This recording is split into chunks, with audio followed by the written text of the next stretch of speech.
आज त्रिनीतातीस के बाद चौथा रविवार तक परमेश्वर अपने सुरक्षित हाथों से हम सबों को संभाल करके रखा है। प्रभु के इस प्रेम और दया के लिए धन्यवाद देते हैं और आप सभी विश्वासियों का हम हार्दिक स्वागत इस आराधना में करते हैं। आइए आज के लिए आह्वान का वचन हम सुनेंगे। भजन संहिता 18 उसका 45, 46 दो पद। परमेश्वर का पवित्र वचन यहाँ आशा मिलता है।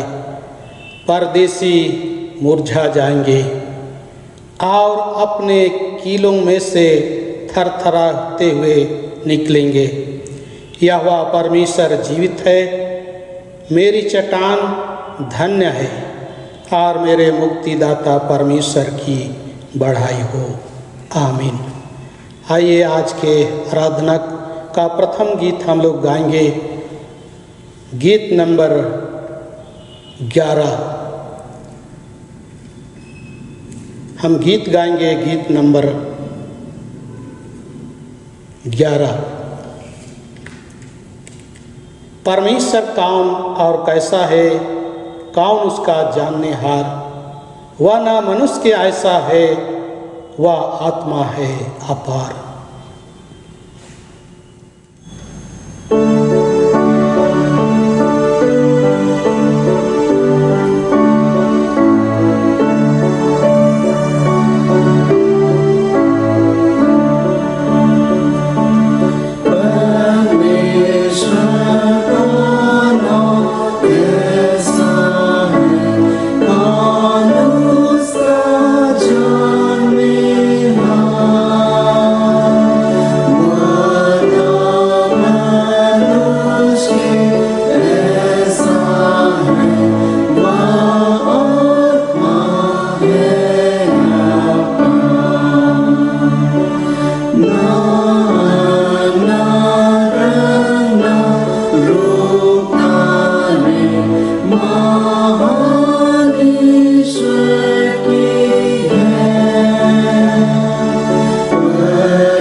मंडली खड़ी हो जाए।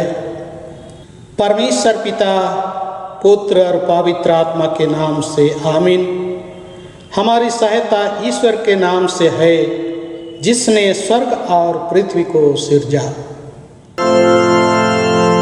स्तुति होवे पिता को और पुत्र को और पवित्र आत्मा को, जैसा हुआ आरंभ में, जैसा है जैसा रहेगा, सनातन से सनातन लो।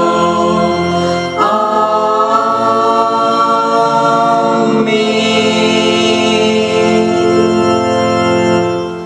हम ईश्वर के सामने अपने पापों को दीनता से मान लेवे।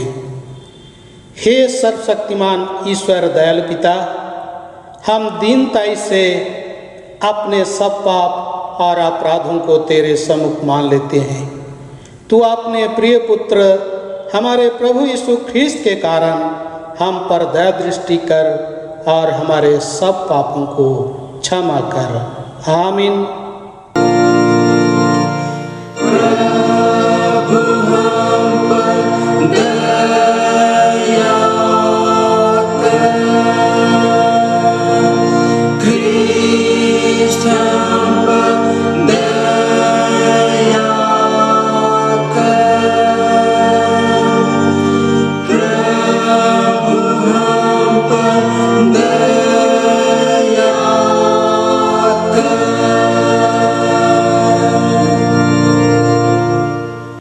शांति का वचन हम सुनेंगे। रोमी 3:23-24, क्योंकि सबों ने पाप किया है और ईश्वर की प्रशंसा योग्य नहीं होते हैं, पर उसके अनुग्रह से उस उद्धार के द्वारा जो ख्रीस्त यीशु से है सेंत में धर्मी ठहराए जाते हैं। आमीन।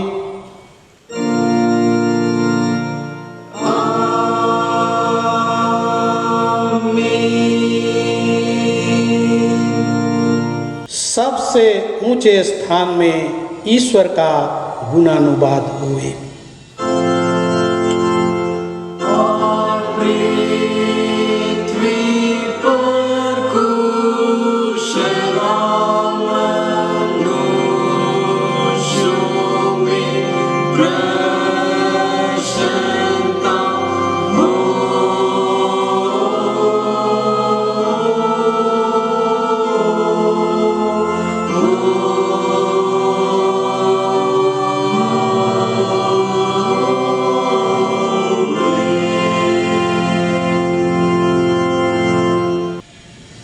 प्रभु तुम्हारे संग होवे।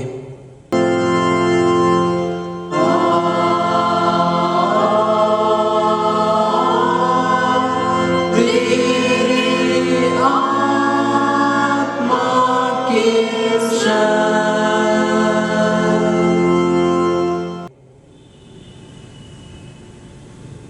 आइए हम प्रार्थना करें।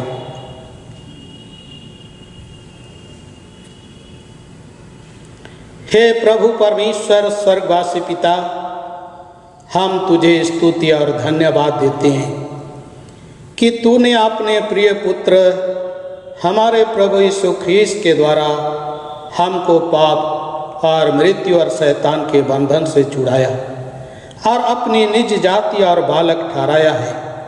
हम तेरी विनती करते हैं कि तू पवित्र आत्मा से हमारी सहायता कर कि हम ऐसे तेरी कृपा को नित्य पहचान कर धन्यवाद के साथ ग्रहण करें और तेरी प्रसन्नता की योग्य चाल चलें। हमारे मनों को पवित्र कर कि पाप हम में प्रभुता करने ना पाए, कि हम भले कार्यों के द्वारा इस संसार में ज्योति के समान हो, जिससे और लोग देखकर तेरी स्तुति करें। जीवन भर तू हमको अपने मार्ग पर चला कि हम इसके बाद स्वर्ग राज्य में पहुंचकर अनंत जीवन प्राप्त करें, हमारे प्रभु यीशु ख्रीस्त के द्वारा। आमीन।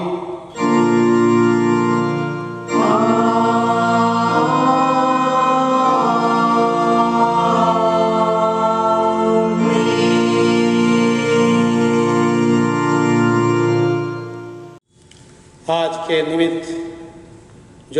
पहला पाठ वचन के रूप में हम सबों के लिए ठहराया गया है। वह हमें मिलता है प्रेरितों के काम 4 अध्याय 1 से 12 पदों। यहाँ परमेश्वर का वचन हम ऐसा पाते हैं, जब वे लोगों से यह कह रहे थे तो याजक और मंदिर के सरदार और सदूकी उन पर चढ़ाए, क्योंकि वे बहुत क्रोधित हुए कि वे लोगों को सिखाते थे और यीशु का उदाहरण दे देकर मरे हुओं के जी उठने का प्रचार करते थे। उन्होंने उन्हें पकड़कर दूसरे दिन तक हवालात में रखा, क्योंकि संध्या हो गई थी। परंतु वचन के सुनने वालों में से बहुतों ने विश्वास किया और उनकी गिनती 5000 पुरुषों के लगभग हो गई। दूसरे दिन ऐसा हुआ कि उनके सरदार और पुरनिये और शास्त्री और महायाजक हन्ना और कैफा और यूहन्ना और सिकंदर और जितने महायाजक के घराने के थे सब यरूशलेम में इकट्ठे हुए। वे उन्हें बीच में खड़ा करके पूछने लगे कि तुमने यह काम किस सामर्थ और किस नाम से किया है? तब पतरस ने पवित्र आत्मा से परिपूर्ण होकर उनसे कहा, हे लोगों के सरदारों और पुरनियों, इस दुर्बल मनुष्य के साथ जो भलाई की गई थी है, यदि आज हम में उसके विषय में पूछताछ की जाती है कि वह कैसे अच्छा हुआ, तो तुम सब और सारे इस्राएली लोग जान ले यीशु मसीह नासरी के नाम से, जिसे तुमने क्रूस पर चढ़ाया और परमेश्वर ने मरे हुओं में से जिलाया, यह मनुष्य तुम्हारे सामने भला चंगा खड़ा है। यह वही पत्थर है जिसे तुम राजमिस्त्रियों ने तुच्छ जाना और वह कोने का सिरे का पत्थर हो गया। किसी दूसरे के द्वारा उद्धार नहीं, क्योंकि स्वर्ग के नीचे मनुष्यों में और कोई दूसरा नाम नहीं दिया गया जिसके द्वारा उद्धार पा सके। यहाँ तक आमीन। तेरा धन्यवाद हो हे ख्रिस्त यीशु। हालेलुया। Hallelujah, hallelujah, hallelujah.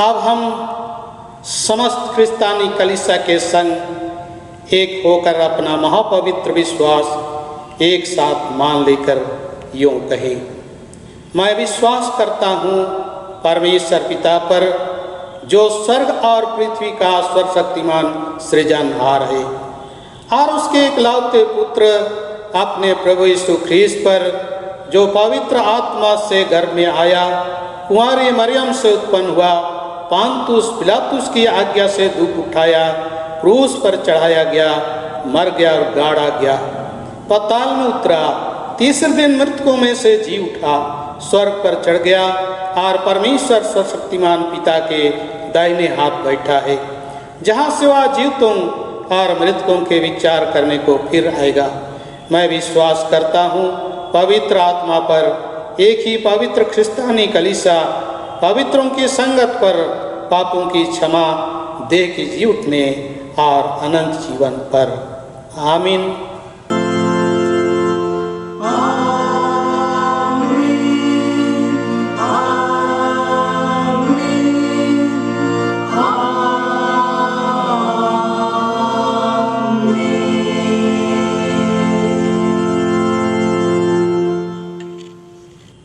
आइए इस घड़ी हम आराधना का दूसरा गीत गाएंगे, गीत नंबर 178। हम लोग आराधना के क्रम में दूसरा गीत गाएंगे, गीत नंबर 178। मैं प्रेम के गुण प्रशंसा करता जो यीशु ख्रिस्त में प्रकट है और अपने को समर्पण करता उसको जो मेरा प्रेमी है।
मंडली उठे।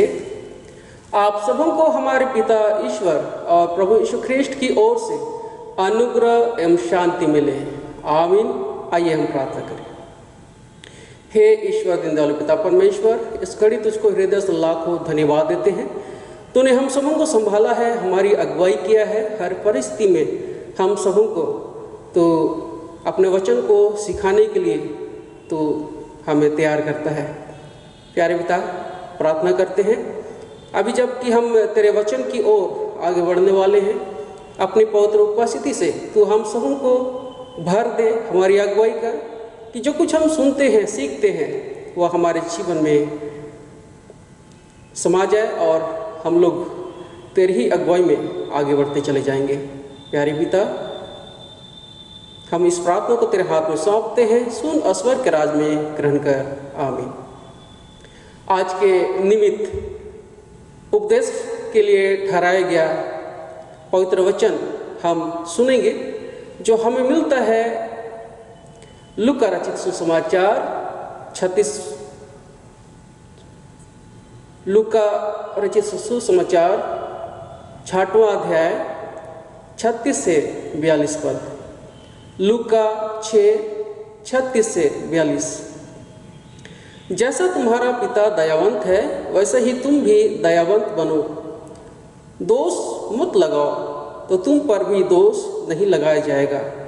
दोषी न ठहराओ तो तुम भी दोषी नहीं ठहराए जाओगे। क्षमा करो तो तुम्हें भी क्षमा किया जाएगा।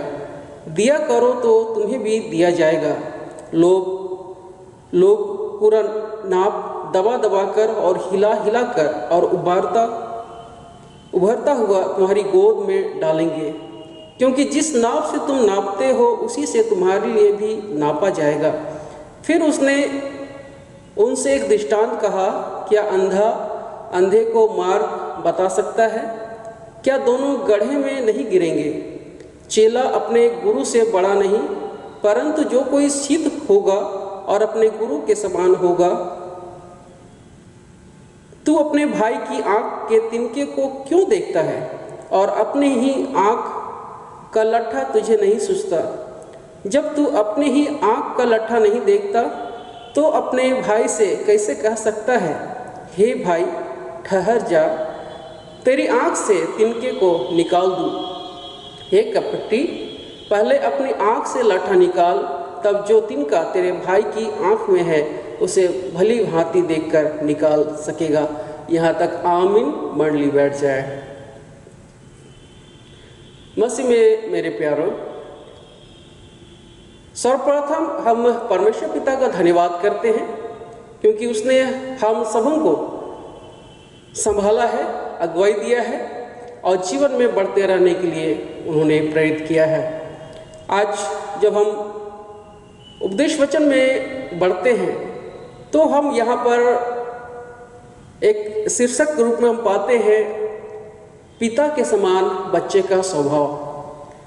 हम इस बात को हम पाते हैं कि जब संसार में पाप बढ़ गया, परमेश्वर ने अपने प्यारे बेटे यीशु मसीह को इस संसार में भेजा, और इस बात को हम पाते हैं कि यीशु परमेश्वर की धार्मिकता को पूरा करने के लिए यूहन्ना से बपतिस्मा लिया। उसमें आकाश खुल गया और पवित्र आत्मा शारीरिक रूप में कबूतर की नाई उस पर उतरा और यह आकाशवाणी हुई, यह मेरा प्रिय पुत्र है जिससे मैं अत्यंत प्रसन्न हूँ।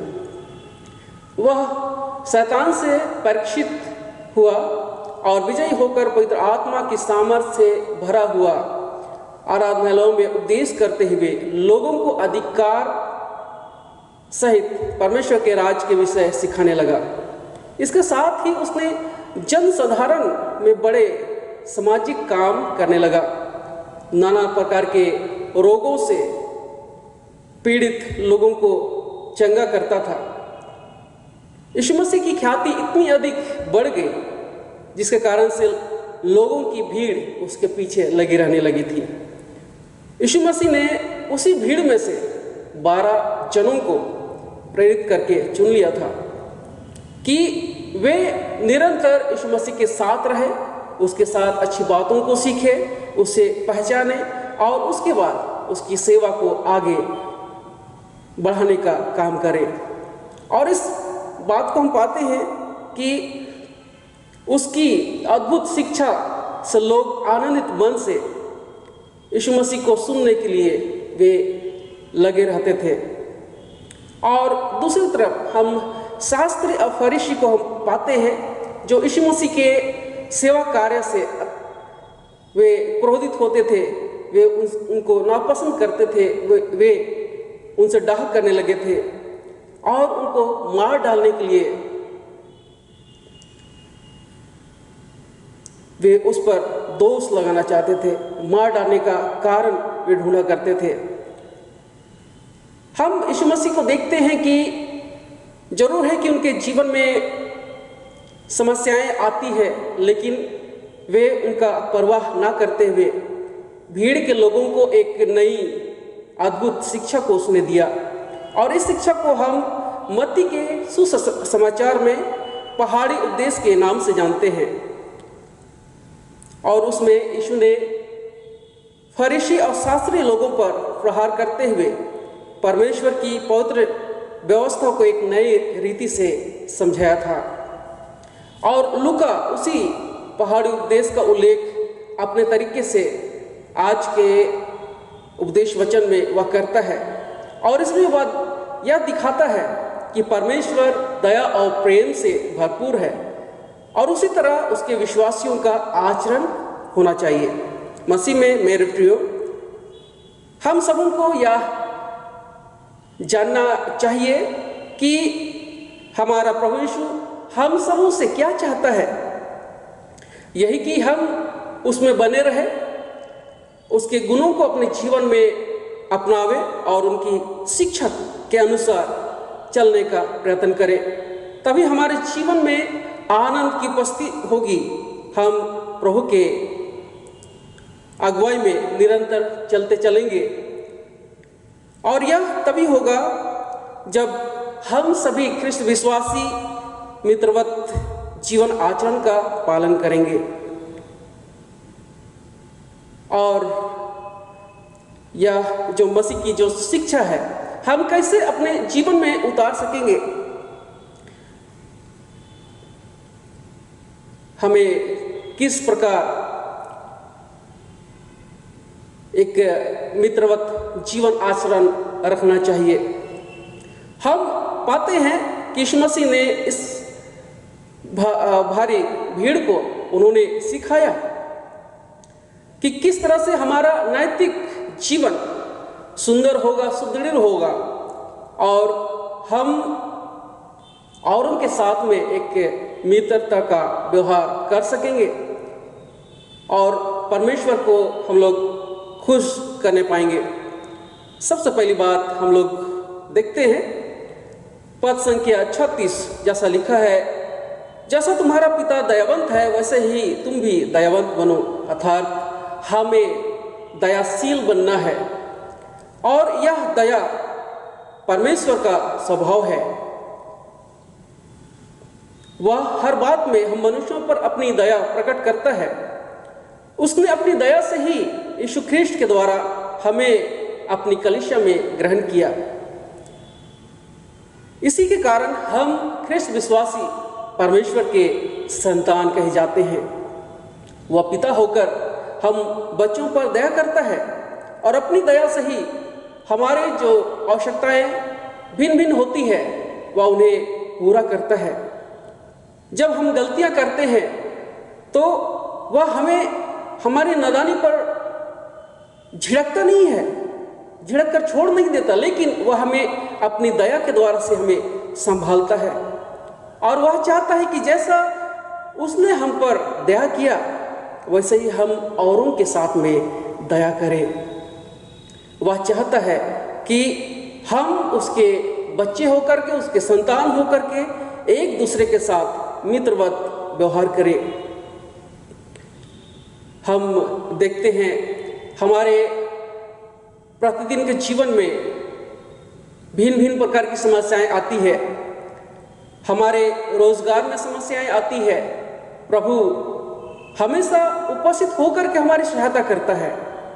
हम कृषि कार्य में देखें तो परमेश्वर उपयुक्त साधन हमें देता है। फसल की उन्नति और फलवत होने के लिए समय पर वर्षा, धूप और हवा अपनी दया से देता है। व्यवसाय और उद्योग धंधों में उन्नत बनाने के द्वारा हमें लाभ देता है। और यह हम पाते हैं ये सारे कार्य परमेश्वर की दया को प्रकट करते हैं। मसीह में मेरे प्यारों, परमेश्वर चाहता है कि जैसा यीशु मसीह इस संसार में होकर के वह उपकारी बना, उसी तरह हम भी उपकारी बने। हम हमेशा सेवा के कार्य में लगे रहे। आगे हम बढ़ते हैं, यहाँ पर 37 पद में कहता है, दोष मत लगाओ तो तुम पर भी दोष नहीं लगाया जाएगा, दोषी न ठहराओ तो तुम भी दोषी नहीं ठहराए जाओगे, क्षमा करो तो तुम्हें भी क्षमा किया जाएगा। हम यीशु मसीह के जीवन को देखते हैं कि जब वे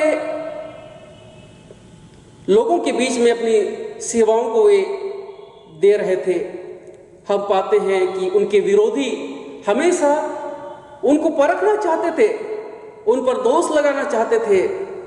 लेकिन हम इस बात को पाते हैं कि यीशु मसीह के कार्य में जरूर है कि अड़चन आती थी, लेकिन वे नम्र होकर के वे रहते थे। नम्रता के साथ उनका कार्य था, उनका व्यवहार था। हम अगर अपने जीवन में देखें तो हम पाएंगे कि हमारे जीवन में भी बहुत सारे ऐसे लोग हैं जो भिन्न भिन्न प्रकार से हमें सताने का काम करते हैं। वे हमें नापसंद करते हैं और इसलिए वे हम पर दोष लगाते हैं। लेकिन मसीह में मेरे प्यारों, अगर जब हमारे जीवन में ऐसी बातें आती है और अगर जब वे उसी तरह से काम करते हैं और हम भी उन पर दोष लगाने का काम करेंगे तो समस्या का समाधान कभी नहीं निकलेगा। और हम वचन में पाते हैं कि यीशु मसीह कहते हैं दोष मत लगाओ, दोषी ना ठहराओ, वरन वे कहते हैं कि क्षमा करो तो तुम्हें भी क्षमा किया जाएगा। यीशु मसीह नम्र स्वभाव के थे और वे चाहते हैं कि उनके बच्चे भी उन्हीं का स्वभाव लेकर के जीवन में आगे बढ़े और सफलता को प्राप्त करें, आनंद और शांति के जीवन को प्राप्त करें। एक गांव में किसी व्यक्ति का खेत ऊंचे स्थान में था और नीचे अन्य लोगों के खेत थे। हम यहाँ पर पाते हैं कि किस प्रकार से जब कोई उन्नति करता है तो उनके जीवन में किस प्रकार की समस्याएं आती है, किस तरह से लोगों के मन में जलन की भाव आती है। हम यहाँ पाते हैं कि पहला व्यक्ति जब भी खेत में सिंचाई करता था और उसी समय दूसरा व्यक्ति उसके खेत की मेड़ को काट देता था, जिसके कारण से खेत का पूरा पानी दूसरे खेतों में चला जाता था। कई बार ऐसा हुआ और हम पाते हैं कि पहला व्यक्ति बहुत परेशान रहा कि क्यों वह व्यक्ति उसके साथ ऐसा कर रहा है। हम यहाँ पर पाते हैं हो सकता है कि उस व्यक्ति को बहुत ही गुस्सा आया होगा, लेकिन हम पाते हैं कि उसने नम्रता के साथ उसने काम किया। उसने उसे दोष नहीं दिया बल्कि क्षमा कर दिया, क्योंकि हम देखते हैं कि इस तरह से समस्या का कोई समाधान नहीं निकलता है। और हम इस भाग में पाते हैं कि दूसरा व्यक्ति पहले व्यक्ति को सताने का वह काम कर रहा है और अंत में पहला व्यक्ति क्या करता है, वह परेशान हो जाता है। कोई समस्या का कोई समाधान नहीं निकलता देख वह पहला व्यक्ति दूसरे व्यक्ति के खेत में वह सिंचाई करना शुरू कर देता है। और कुछ दिन ऐसा ही चलता रहता है। दूसरा व्यक्ति वह देखता है, वह आश्चर्यचकित होता है और वह कहता है कि मैंने तो आपके साथ बुराई की, फिर आपने मेरे साथ क्यों भलाई की। तब पहले व्यक्ति ने आज का जो वचन है 37 पद लूका 6 उसका 37 उसे वह कह सुनाया और वह बतलाया कि जो हमारे जीवन में इस समय घट रहा है या वही कहता है। यीशु मसीह कहता है कि क्षमा करो तो तुम्हें भी क्षमा किया जाएगा, और इसलिए उसने यह किया। हम इस पाते हैं कि दूसरा व्यक्ति उस व्यक्ति के नम्र स्वभाव को देख करके वह बहुत प्रभावित हुआ और अपना मन को यीशु पर लगाया। मसीह में मेरे प्यारों, हमें दूसरों को इसलिए प्रेम नहीं करना है कि हम स्वर्ग में प्रतिफल पाएंगे, परंतु इसलिए कि हमने स्वयं को मसीह को समर्पित किया है। हम आगे बढ़ते हैं। वचन 38 में ही, दिया करो तो तुम्हें दिया जाएगा। लोग पूरा नाप दबा दबा कर और हिला हिला कर और उबरता वह तुम्हारी गोद में डालेंगे, क्योंकि जिस नाप से तुम नापते हो उसी नाप से तुम्हारे लिए भी नापा जाएगा। मसीह में मेरे प्यारों, हम यीशु मसीह की सेवकाई को देखते हैं और हम देखते हैं कि उसकी ख्याति, उनकी प्रसिद्धि इतनी बढ़ गई थी कि लोग उनको सुनने के लिए दूर दूर से आने लगे थे। और इतना ही नहीं, वे यीशु मसीह को सुनना चाहते थे। और हम इस बात को पाते हैं कि उन्हें भूख और प्यास की चिंता नहीं, लेकिन उनको वचन ही की भूख और प्यास थी। और इस बात को हम देखते हैं कि वे भूखे थे। यीशु मसीह ने उनको दृष्टि की, पूरे 5000 के लगभग लोग हैं और उनको भोजन चाहिए। और हम इस बात को पाते हैं कि परमेश्वर ने अद्भुत रीति से वहाँ 5 रोटी और 2 मछली का प्रबंध किया और यीशु मसीह की प्रार्थना के द्वारा से और चेलों की सहायता से 5000 की भीड़ भोजन से तृप्त हो गई। मसीह में मेरे प्यारों, हम ख्रिस्त विश्वासियों को मित्रवत जीवन आचरण रखना चाहिए। न्यायशील का जो आचरण है या मेल मिलाप का जीवन है, इस प्रकार के जीवन से राज, देश और कलीसिया के सभी सदस्य एक दूसरे को समान दृष्टि से देखते हैं। जहां आरोप प्रत्यारोप नहीं होता है, वह जीवन आचरण आनंद भरा होता है, जिसमें सभी वर्ग के लोग एक समान रहकर अपने अधिकार का उपयोग सबकी भलाई के लिए करते हैं, जिसमें सबके जीवन में नयापन आता है। हमारे सामने एक बहुत ही सुंदर और बढ़िया उदाहरण है। हम लोग कोरोना महामारी के समय में हम सभी मेल मिलाप के जीवन को हम लोग जिए हैं। हम लोग सभी ने कलीसिया और सामाजिक संस्था होकर आवश्यकता में पड़े लोगों को प्रार्थना और आवश्यक सामग्री देने के द्वारा से मदद पहुंचाई है।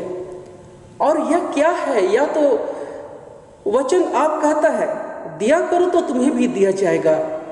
हमारा जीविता परमेश्वर हम सबों को देखता है कि जो कुछ उसने सिखाया है, हम उसकी सीख का किस तरह से इस्तेमाल कर रहे हैं। यह न्यायशील आचरण आपस में देने और लेने की बात है। आप दीजिएगा तो आपको भी दिया जाएगा और उदारता से उभरता हुआ दिया जाएगा।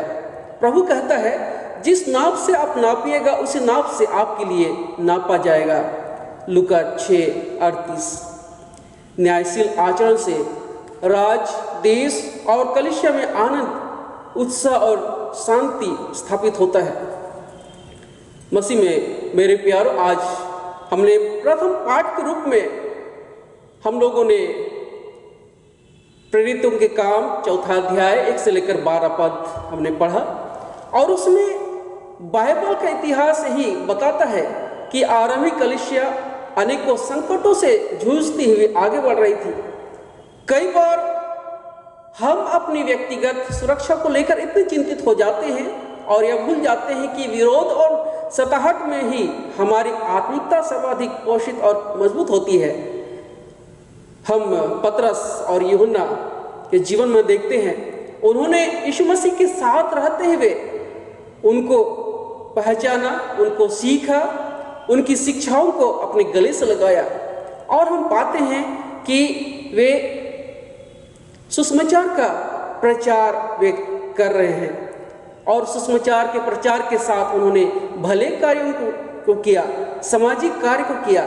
लेकिन हम देखते हैं कि उनके जीवन में भी समस्याएं आई। यहूदियों के अधिकारी, शास्त्री, महायाजक सभी मिलकर उन पर दोष ढूंढने लगे और इसके बावजूद हम देखते हैं उनके जीवन में कि वे समस्याओं से पीछे नहीं मुड़े, लेकिन यीशु मसीह की संगति, उनका सामर्थ उनके साथ था। और हम आगे पाते हैं कि हम पतरस में अपने प्रभु के प्रति प्रेम और साहस को देखते हैं। जिस पतरस ने भय के कारण यीशु मसीह का 3 बार इनकार किया था, अब वह निर्भयता पूर्वक यीशु मसीह के जी उठने और उसके सामर्थ्य का प्रचार कर रहा था। मसीह में मेरे प्रियो, प्रभु यीशु ने कलीसिया के सदस्यों को उत्तम गुणों में रहकर जीवन में नयापन लाने की शिक्षा दी है। मनुष्य की नासमझी के कारण सारी सृष्टि कराहती और पीड़ाओं में तड़पती है। बाइबल रोमी 8 उसका 19 पद में कहती है, वह आशा भरी दृष्टि से परमेश्वर के पुत्रों के प्रकट होने की बाट जो रही है। यीशु मसीह इस जगत में आया। हम उसके जीवन में पाते हैं कि उसने अपने दयाशील, क्षमाशील और न्यायशील स्वभाव के कारण व्यवस्था का नई रीति से व्याख्या किया। फिर आगे हम पाते हैं कि फिर उसकी पूर्ति के लिए उसने अपने प्राण क्रूस पर दे दिया, परंतु परमेश्वर ने उसे मृतकों में से जिलाकर एक नई सृष्टि उत्पन्न कर दिया। दूसरा कुरिन्थ 5 उसका 17 में बाइबल कहती है, जो आप अब यीशु पर है, जो आप यीशु पर विश्वास करते हैं, वे नई सृष्टि हैं।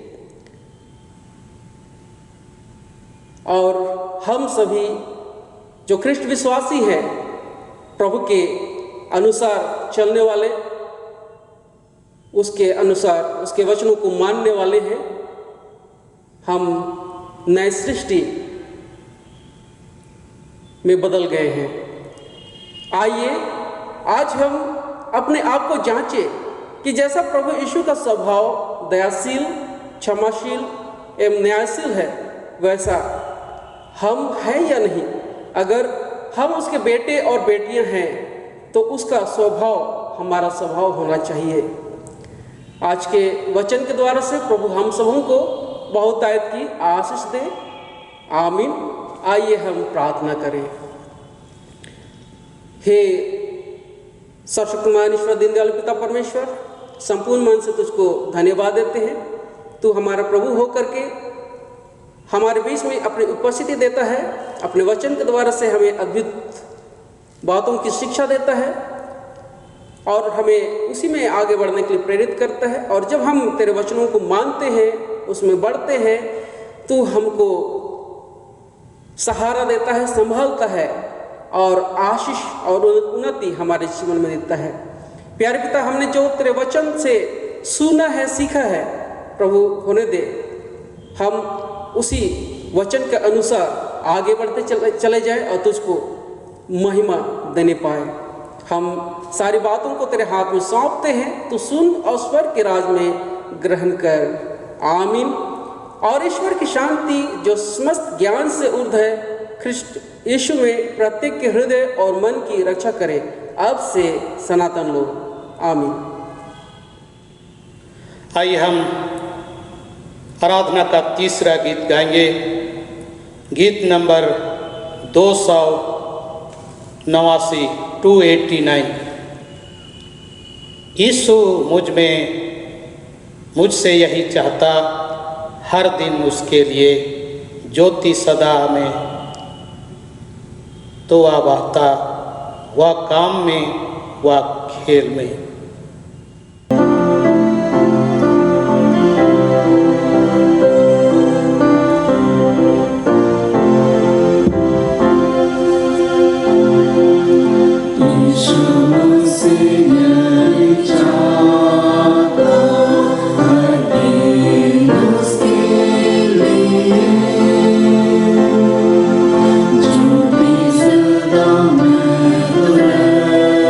Wow.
मंडली खड़ी हो जाए।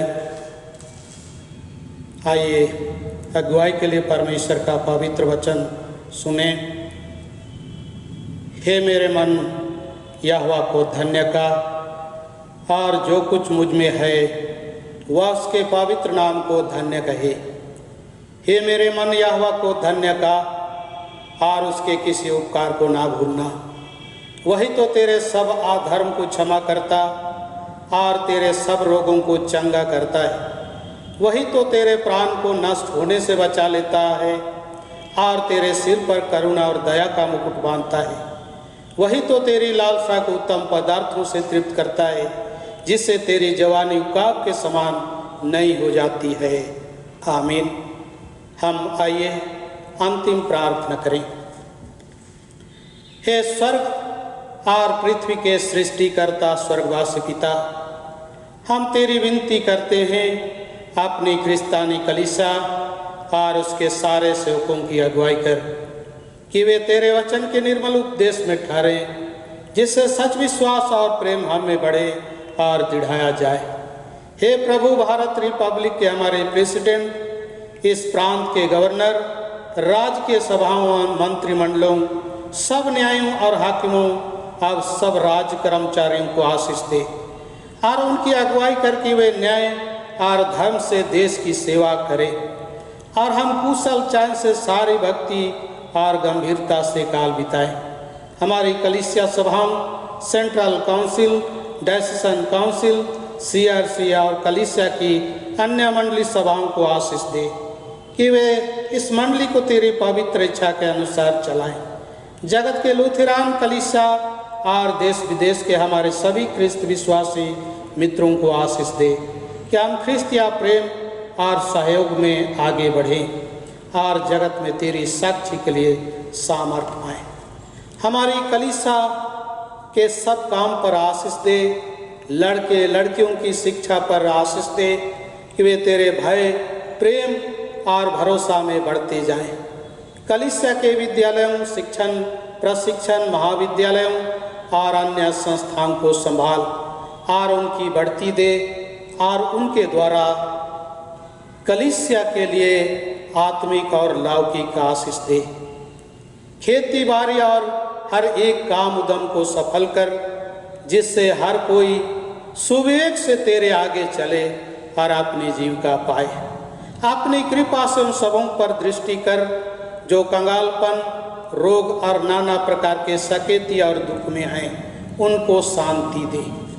प्रभु, तेरे सामर्थी नाम को धन्य कहते हैं कि तेरे सामर्थी नाम के द्वारा हमारे देश में जबकि संकट का दौर से हम गुजर रहे हैं और साथ ही विश्व के कई विकासशील देश कोरोना वायरस के महामारी के कारण विकट परिस्थिति में है।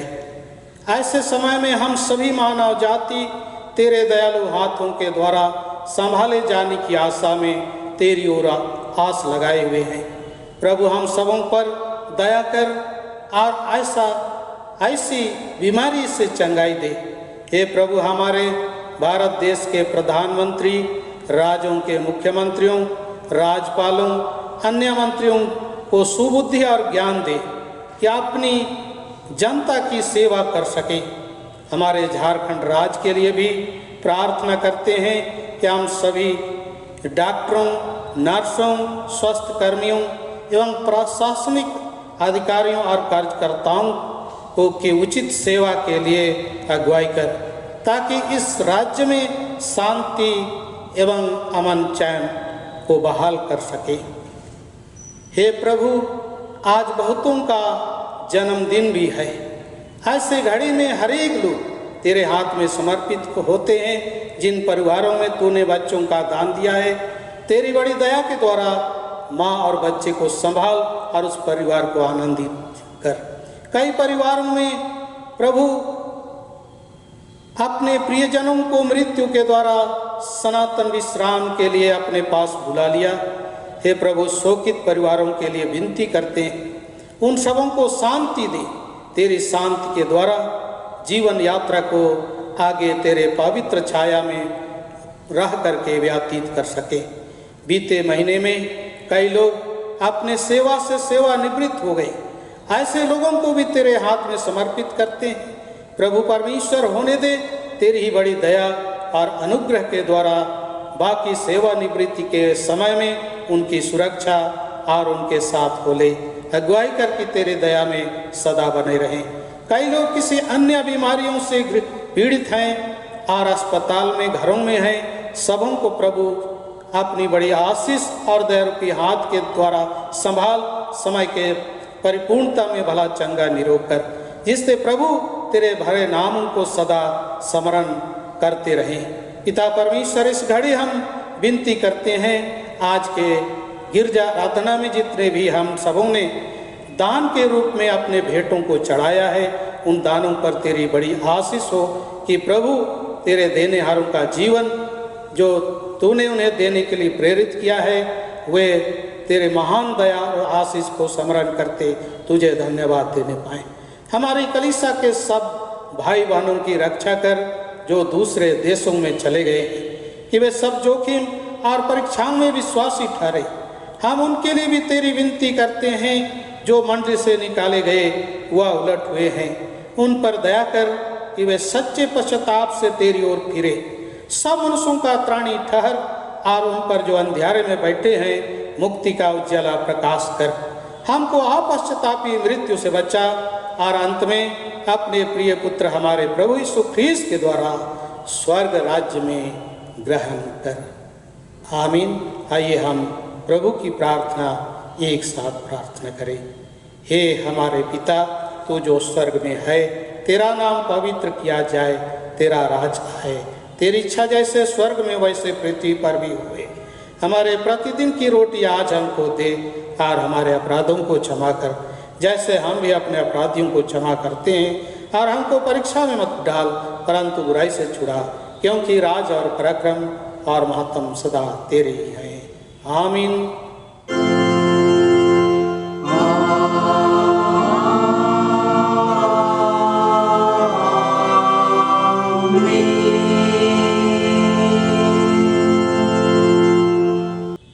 अब त्रिएक ईश्वर का आशीर्वाद विश्वासी और दीन मन से आप सभी ग्रहण करें। परमेश्वर तुझे आशीष देवे और तेरी रक्षा करे। परमेश्वर अपना मुख का प्रकाश तुझ पर करे और तुझ पर अनुग्रह करे। परमेश्वर अपना मुख का प्रकाश तुझ पर करे और तुझे कुशल देवे। आमीन।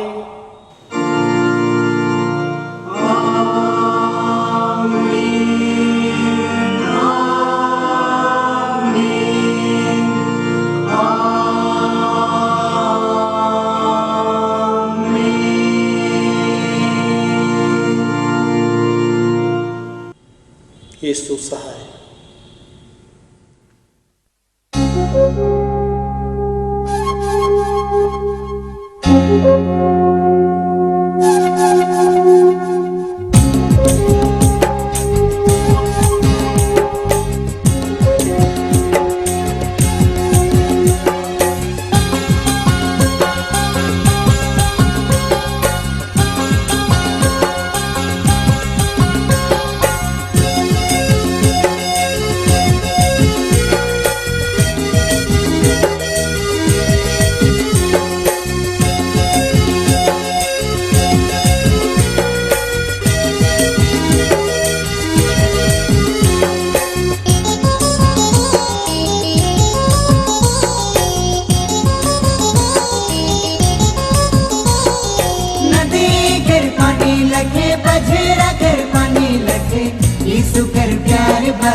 नदी कर पानी लगे बजरा कर पानी लगे मसी कर प्यार बहते। चला रे भैया बहन सभे यीशु कर प्यार झुके जा। चला रे आयो याबा सभे मसी कर प्यार झुके जा। नदी कर पानी लगे बजरा कर पानी लगे यीशु कर प्यार बहते। नदी कर पानी लगे बजरा कर पानी लगे मसी कर प्यार बहते।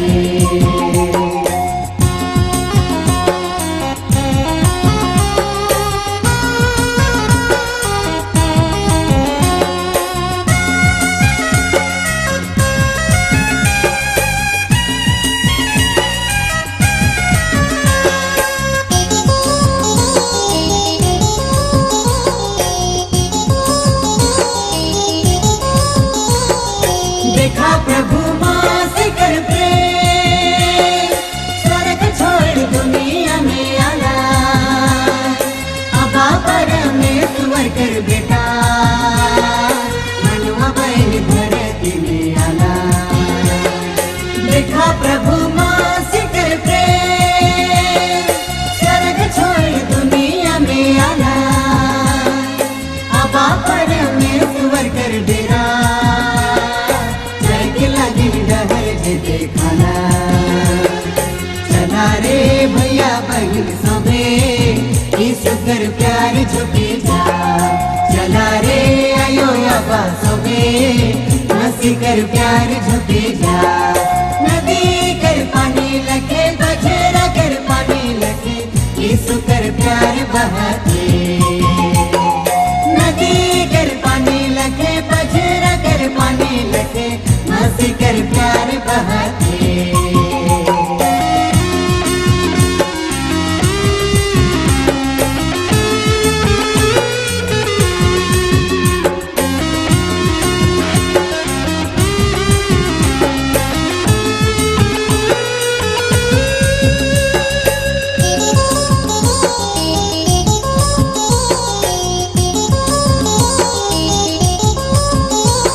देखा प्रभु मास कर प्रेम सड़क छोड़ दुनिया में आना मनवा लगिन बड़ी प्रेम से खुशी खुशी जान दे दिला देखा प्रभु मास कर प्रेम सड़क छोड़ दुनिया में आना अबा परमेश्वर कर डेरा